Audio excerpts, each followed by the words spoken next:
إن الحمد لله نحمده ونستعينه ونستغفره ونعوذ بالله من شرور أنفسنا ومن سيئات أعمالنا من يهده الله فلا مضل له ومن يضلل فلا هادي له وأشهد أن لا إله إلا الله وحده لا شريك له وأشهد أن محمدًا عبده ورسوله من يطع الله ورسوله فقد رشد واهتدى ومن يعص الله ورسوله فقد ضل وغوى أما بعد فإن خير الحديث كتاب الله وخير الهدي هدي محمد صلى الله عليه وسلم وشر الأمور محدثاتها وكل محدثة بدعة وكل بدعة ضلالة وكل ضلالة في النار أعوذ بالله من الشيطان الرجيم بسم اللہ الرحمن الرحیم والسابقون الاولون من المہاجرین والانصار والذین اتبعوهم بإحسان رضی اللہ عنہم ورضوا عنہ۔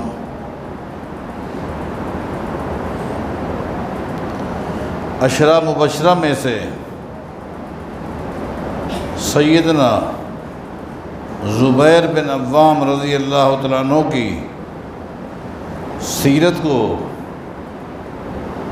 آپ بھائیوں اور بہنوں کے سامنے پیش کیا جا رہا ہے۔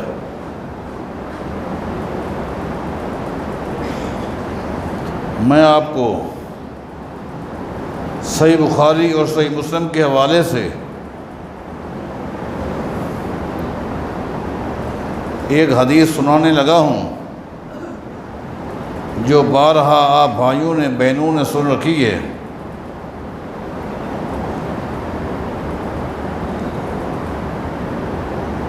ایک غلط فہمی کو دور کر کے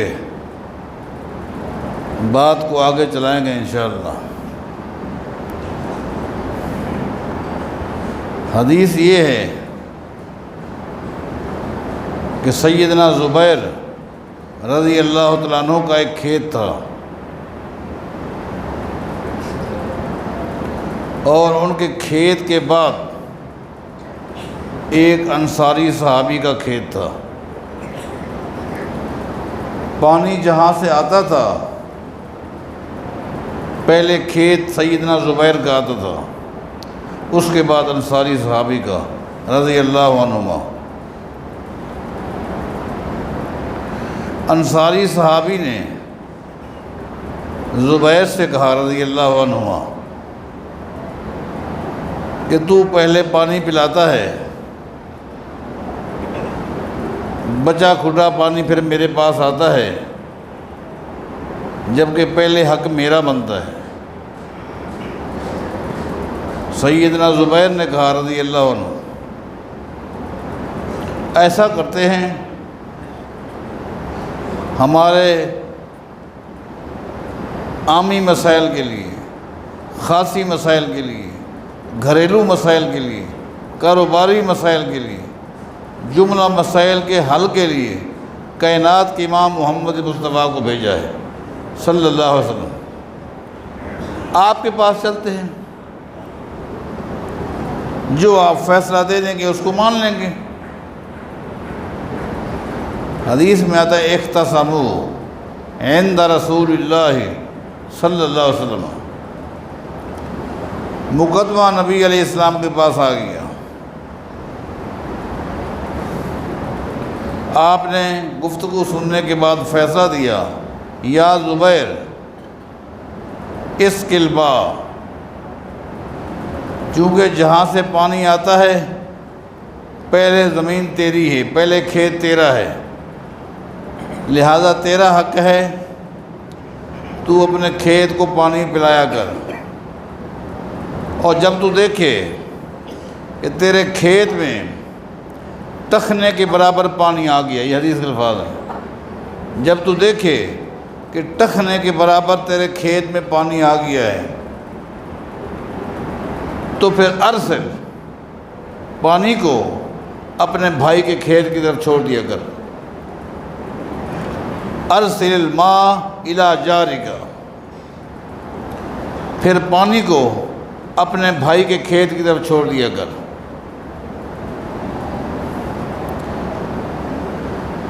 صحابہ کرام رضوان اللہ علیہم اجمعین، ان کے بارے ہماری فکر کو نوٹ کیجئے۔ اس امت کی افضل ترین جماعت صحابہ، عقیدے میں، عمل میں، کردار میں، اخلاص میں، قیامت تک آنے والے لوگ صحابہ کا مقابلہ نہیں کر سکتے۔ اس کے باوجود صحابہ کرام نہ تو فرشتے تھے نہ انبیاء تھے، صحابہ کرام معصوم عن الخطا نہیں تھے، غلطیوں سے پاک نہیں تھے۔ آپ جو واقعات سنا کرتے ہیں علماء کرام سے، وہ صحابہ کرام کے ہیں، وہ صحابیات کے واقعات ہیں۔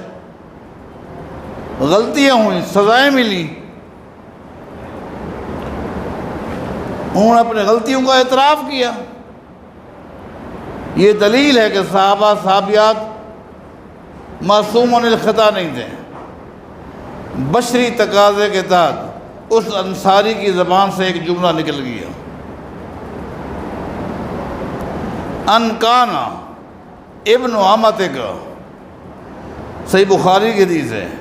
اس انصاری نے کہا، اے اللہ کے رسول صلی اللہ علیہ وسلم، ایک بات کہوں، محسوس نہیں کرنا، چونکہ زبیر آپ کے پھوپھی کے بیٹے ہیں، اس لیے آپ نے فیصلہ اس کے حق میں دے دیا۔ یہ جملہ انصاری صحابی کی منہ سے، زبان سے نکل گیا۔ حدیث میں آتا ہے، فَتَلَوَّنَ وَجْهُ رسول اللہ صلی اللہ علیہ وسلم، نبی علیہ السلام کا چہرہ سرخ ہو گیا، آپ غصے میں آ گئے، اور غصے میں آ کر نبی علیہ السلام نے فرمایا، یا زبیر اسق الماء ثم احبس حتی یرجع الی الجدر، زبیر آج کے بعد اپنے کھیت کو پانی دو، جب سیراب ہو جائے آگے بند باندھ دو، اس انصاری کے کھیت میں پانی جا نہیں سکتا، واپس چلا جائے۔ یہاں رک کر کچھ مسائل ہیں اور پھر غلط فہمی، پھر آگے چلیں گے۔ مسائل یہ ہیں، صحابہ کرام سے لے کر آج تک اور آج کے بعد قیامت تک کسی انسان کو، چاہے وہ صحابی ہو، تابعی ہو، امام ہو، وقت خلیفہ ہو، جج ہو، عالم ہو، بزرگ ہو، کوئی بھی شخص اس وقت تک دو آدمیوں کے درمیان بھی فیصلہ نہیں کر سکتا جب وہ حالت غصے میں ہو۔ یہ ہے امتی اور نبی میں فرق۔ امتی غصے کی حالت میں فیصلہ نہیں دے سکتا، ورنہ اس کا وہ فیصلہ غلطی میں ہوگا، اس کا دماغ اس وقت مکمل اس کے کنٹرول میں نہیں ہوگا، نقصان کرے گا، اس لیے شریعت نے منع کیا۔ اے دن جو ہمارے پاس فتوے مانگے جاتے ہیں، حضرت میں نے جب اپنی بیوی کو طلاق دی تو میں غصے میں تھا، بھائی یہ کام ہوتا ہی غصے میں ہے، دوستانہ ماحول میں کہاں طلاق ہوتی ہے، کسی کو حق حاصل نہیں۔ اگر غصے کی حالت میں بھی کسی ہستی کا فیصلہ غلطی سے مبرہ ہو سکتا ہے تو وہ صرف محمد رسول اللہ صلی اللہ علیہ وسلم۔ نبی اور امتی کے درمیان فرق کرو. نبی سے حالت غصے میں بھی فیصلے میں غلطی کے امکانات نہیں ہیں. امتی کوئی بھی ہو غلطی کے امکانات ہیں. اگر کوئی شخص امت میں سے کسی کو یہی درجہ دے دیتا ہے جو نبی کا ہے تو اس نے نبی اور امتی کے درمیان فرق نہیں کیا. اس سے بڑی گستاخی کیا ہو سکتی ہے؟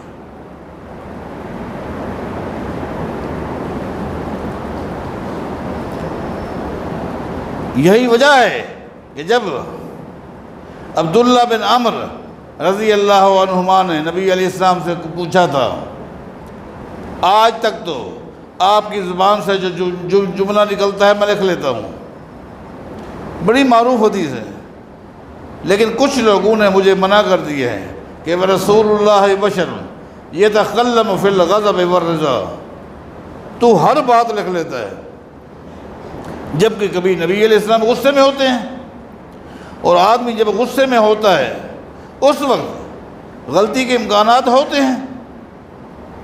مت لکھا کر ہر بات، میرے لیے کیا حکم ہے؟ تو نبی علیہ السلام نے فرمایا تھا، والذی نفسی بیدہ ما یخرج منہ الا الحق. عبداللہ، جو کچھ بھی میری زبان سے نکلے، چاہے میں خوشی کے موڈ میں ہوں، غصے کی حد میں ہوں، لکھ لیا کرو، اس لیے کہ میری زبان سے سوائے حق کے کچھ نکلتا ہی نہیں.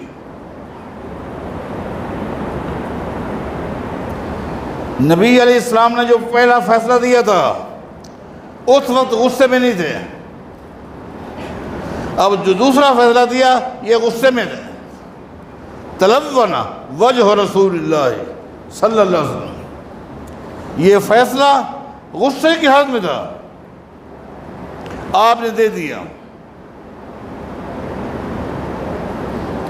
آپ کا یہ فیصلہ سنانا تھا، تو یہ فیصلہ جو وحی خفی کے ذریعے دیا گیا، اللہ نے وحی جلی کے ذریعے، وحی خفی سے جو فیصلہ ہوا اس کی تصدیق وحی جلی کے ذریعے کیا.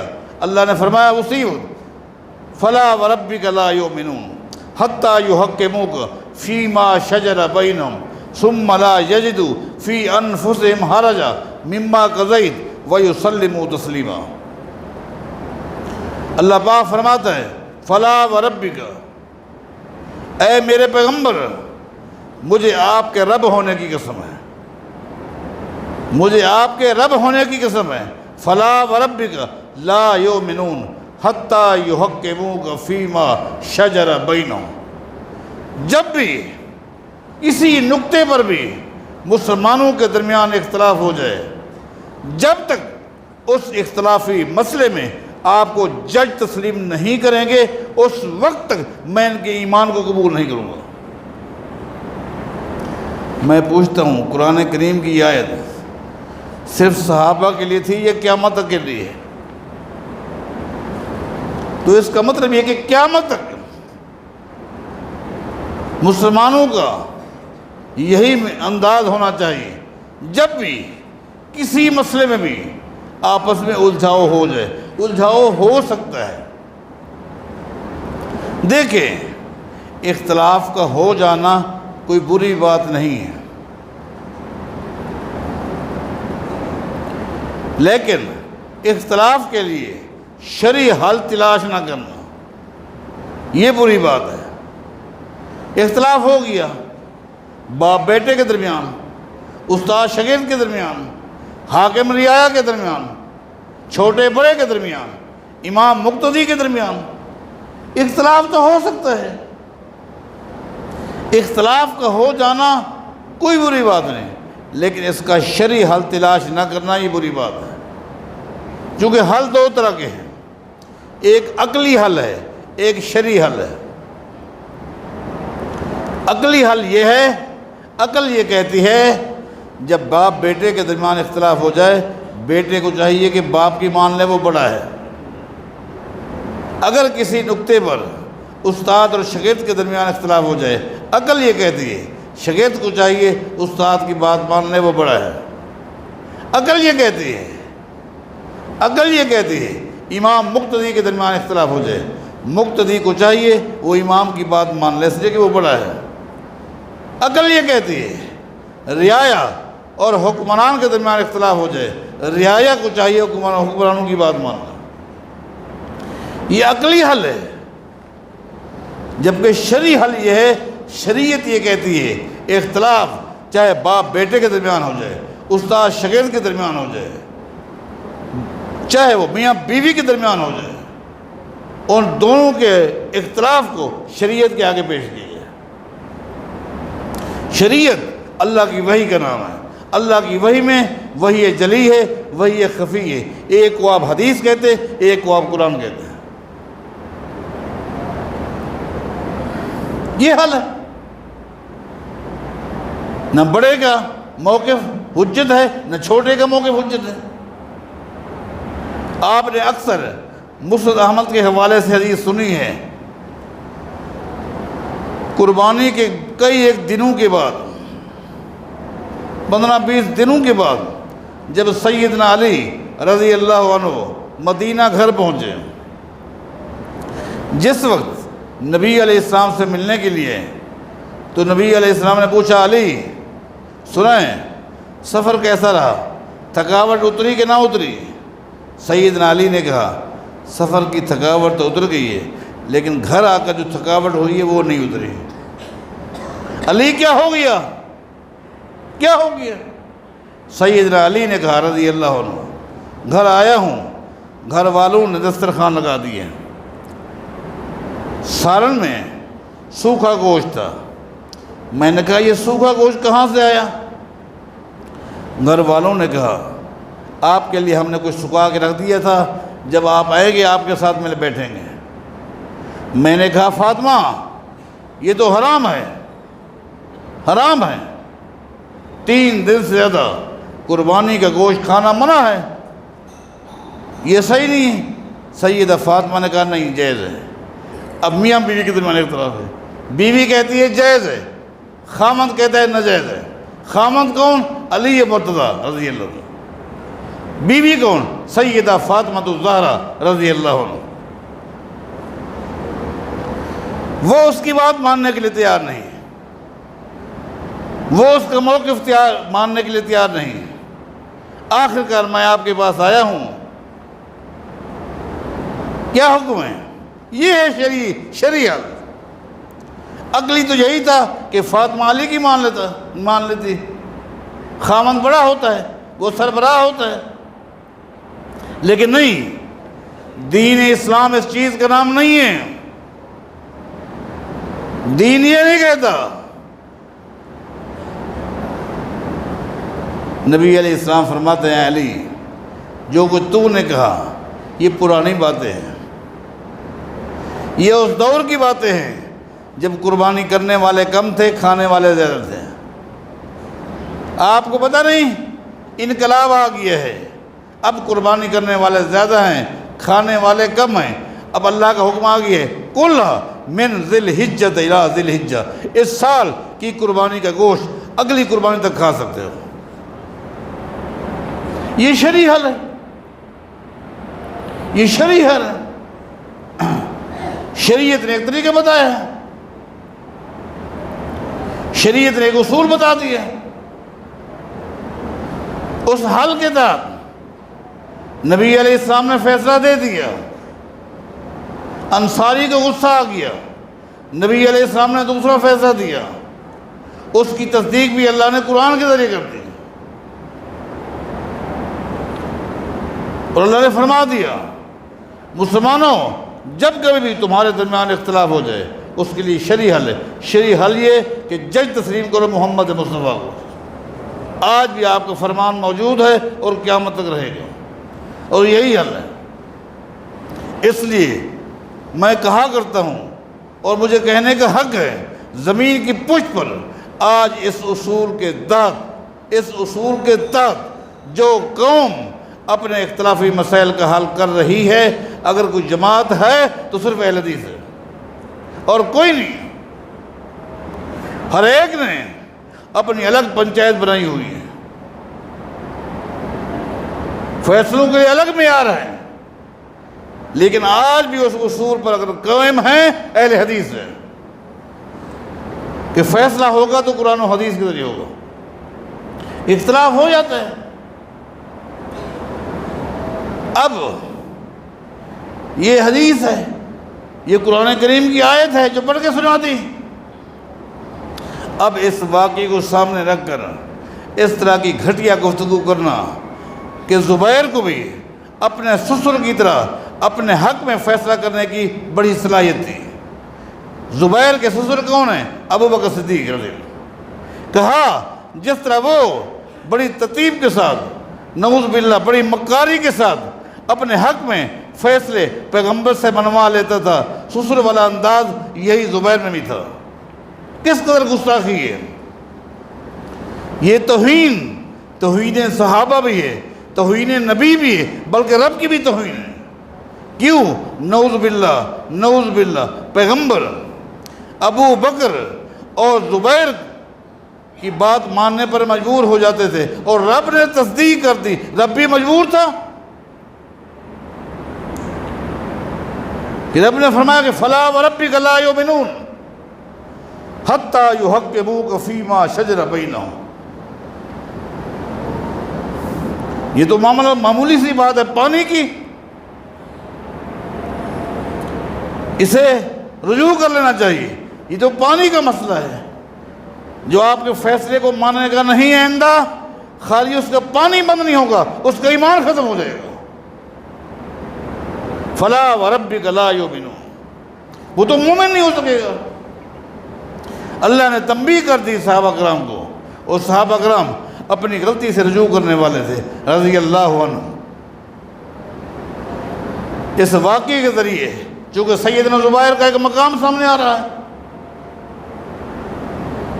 جو کچھ لوگوں کو قبول نہیں ہے، اس طرح کی گھٹیا جملے کے ذریعے صحابہ کے مقام کو گرانے کی کوشش کی گئی اور کی جا رہی ہے، لیکن صحابہ کے مقام میں فرق نہیں آیا، نہ آئے گا۔ جو اللہ نے ان کو مقام دیا ہے وہ مقام رہے گا قیامت تک رہے گا۔ آپ کو پتہ نہیں ہے، جب بھی کوئی مشکل ترین مواقع ہے، سیدنا زبیر رضی اللہ تعالیٰ عنہ کی خدمات لی گئی یا انہوں نے اپنی خدمات پیش کی۔ یہ کوئی معمولی کھیت کا مسئلہ نہیں تھا۔ سیدنا زبیر کو کیا کھیت کی غرض تھی؟ آپ کو پتہ ہے 1 لاکھ سے زائد صحابہ کرام جو تھے، ان میں چند صحابہ ایسے ہیں جو حد درجہ مالدار تھے، جن کو اپنی دولت کا اندازہ نہیں تھا۔ ان میں سے ایک سیدنا زبیر ہے رضی اللہ عنہ۔ کتنے لوگ تھے جو مضاربت کے طور پر سیدنا زبیر سے دولت لے جاتے تھے؟ کتنے لمبے چوڑے کھیت تھے؟ آپ اندازہ لگائیں کہ سیدنا زبیر رضی اللہ تعالیٰ عنہ کے 1000 زر خرید غلام تھے۔ زر خرید، 1000 ملازم نہیں تھے۔ ملازم آزاد ہوتا ہے۔ آج بھی اگر کسی کے پاس 1000 آزاد ملازم ہوں، وہ کتنا بڑا آدمی ہوتا ہے؟ 1000 آدمی جس کے کارخانے میں ہوں، جس کے دفتر میں کام کرتے ہوں، وہ کتنا بڑا آدمی ہوگا؟ 1000 کا اسٹاف اس کے ماتحت ہے، اور وہ تو 1000 زر خرید غلام تھے۔ للزبیر کان للزبیر 1000 مملوک، 1000 زر خرید غلام تھے، اور وہ معاہدے کے مطابق کما کر لاتے تھے۔ لیکن اگلی بات کو شروع کرتا ہوں، لیکن سن لیجئے، 1000 زر خرید غلام جو کچھ کما کر لاتے تھے، ما کان یدخل منہا فی بیتہ درہم واحد وکان یتصدق بذالک کلہ۔ سیدنا زبیر پر قربان نے، جب سے انہوں نے نبی علیہ السلام سے سن رکھا تھا کہ لوگوں مسکینوں پر بھی خرچ کیا کرو، اپنی کمائی میں سے غریبوں پر بھی خرچ کیا کرو، اپنی کمائی میں سے یتیموں پر بھی خرچ کیا کرو، اپنی کمائی میں سے بیوگان پر بھی خرچ کیا کرو۔ جب سے سیدنا زبیر نے سنا تو 1000 زر خرید غلاموں کی کمائی کا 1 ٹکا بھی اپنے گھر پر لے کر نہیں گئے، جو کچھ کما کے لیتے تھے مدینہ سے دور دراز تک وادیوں میں جتنے مسکین رہتے تھے ان میں تقسیم کر دیا کرتے تھے۔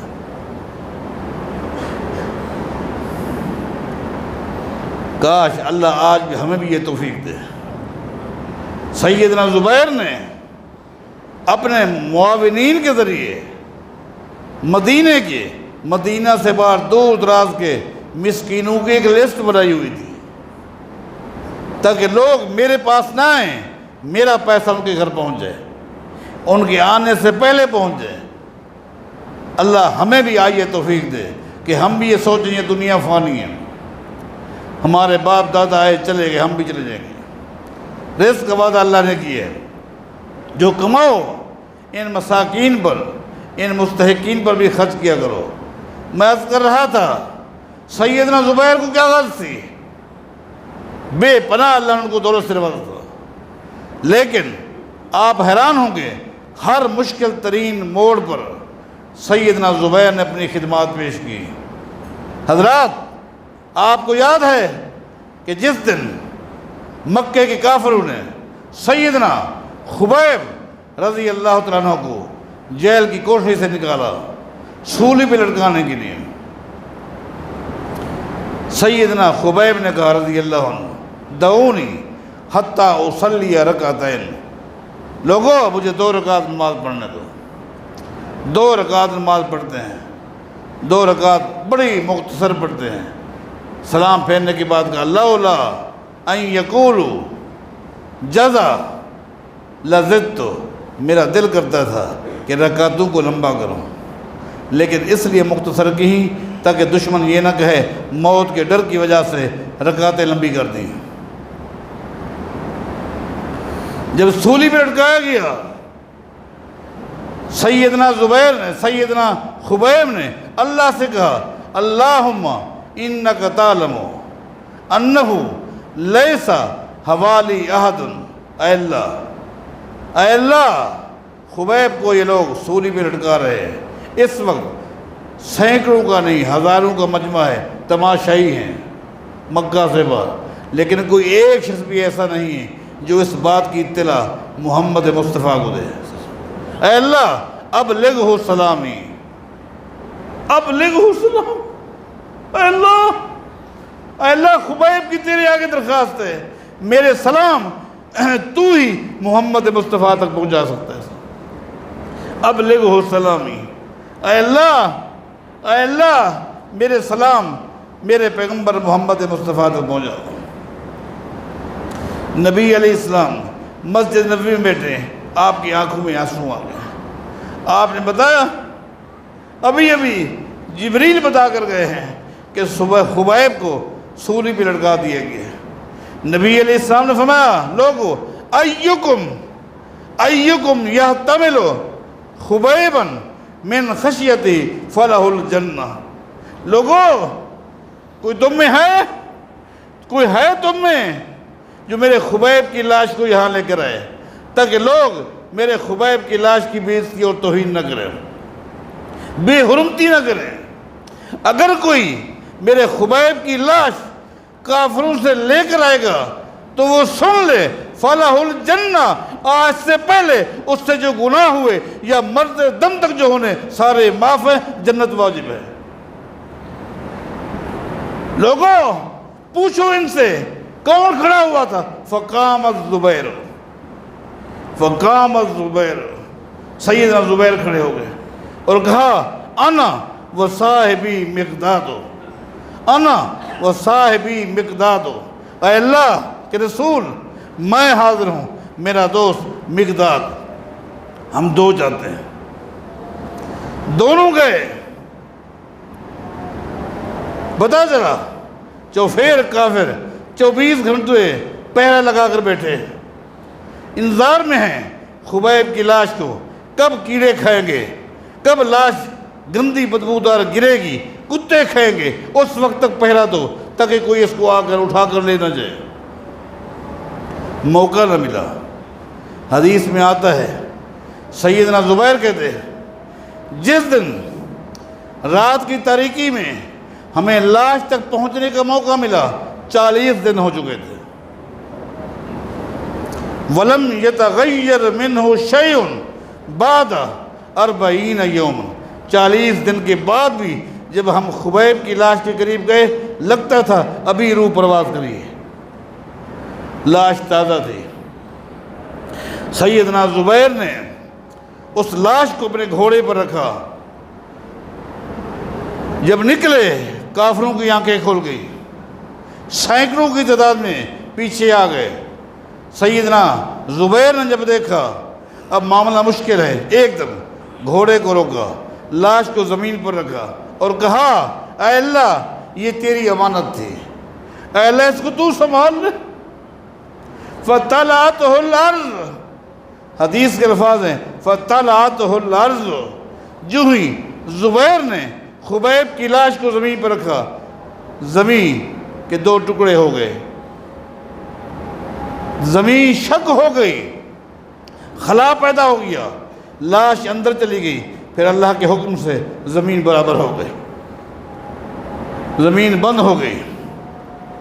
اب خبیب نے، اب زبیر نے اور مقداد نے کہا کافرو اب ہم 2 موجود ہیں، جس کی ہمت ہے ہمارے قریب ہے، اللہ کی امانت تھی ہم نے اللہ کے حوالے کر دی، جہاں کی تھی وہاں چلی گئی، اب ہم ہیں۔ کافر واپس لوٹ گئے۔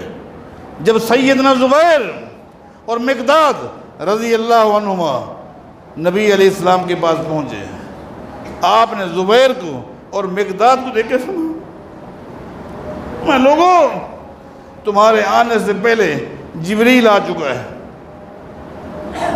اور جبریل ابھی تمہارے بارے یہ کہہ کر گیا ہے ان الملائکۃ لتباہی ھذین من اصحابک۔